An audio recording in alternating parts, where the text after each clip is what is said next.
Hey Dad, why do people get limerence?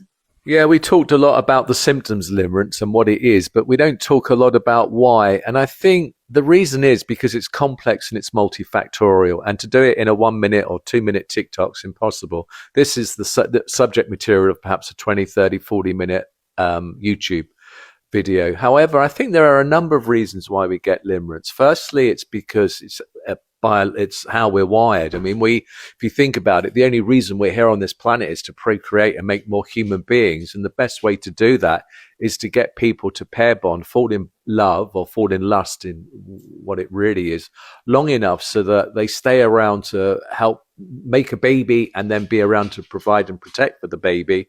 And then we go off and do it all over again. So that's why we fall in love with people or limerence. So biological, so evolutionary psychology very much at play. But also I think there's many other reasons. It just is just the innate wiring that we find somebody attractive and we might be physically horny and want to go off with them or have sex with them. However, I do believe that actually limerence is a far deeper thing. And I often say that it always starts in childhood. Limerence starts in childhood. And it's those unresolved traumas that we grow up with, where perhaps we don't feel good enough about ourselves, or we've split off or suppressed our gold, the parts of in our shadow, the parts we hide, deny, and repress, and we push them down.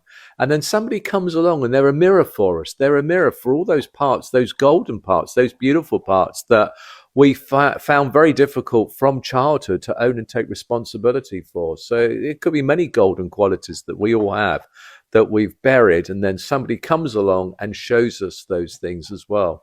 Another thing also is it could be a spiritual awakening, and this is getting a little bit more woo-woo and sort of touchy-feely, but I do think that there's a lot of similarity between a Kundalini awakening, which is a spiritual awakening, and limerence. And I think for many people, there is a psychospiritual element to limerence as well.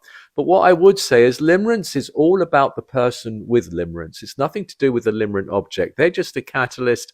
They're just a mirror. They're just a person who's passed through our life and touched us in a deep way. And running off with that person isn't necessarily going to be the answer. The answer lies within us and what we've buried from our transgenerational trauma and our own childhood trauma as well. And that's the work, is to uncover that stuff and grieve the losses that we haven't been able to grieve.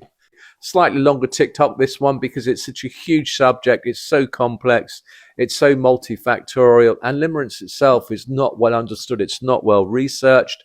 And most therapists have never heard of it. And I wish that they had. And I wish there was far greater awareness of limerence, because, boy, is it a problematic and challenging condition that screws up families, marriages, relationships, and everything. Anyway, love to hear your comments. What do you think? Do you agree and disagree? Put them in the comments section. Check out our other TikToks and all things on therapy, and also Instagram and YouTube maybe one day.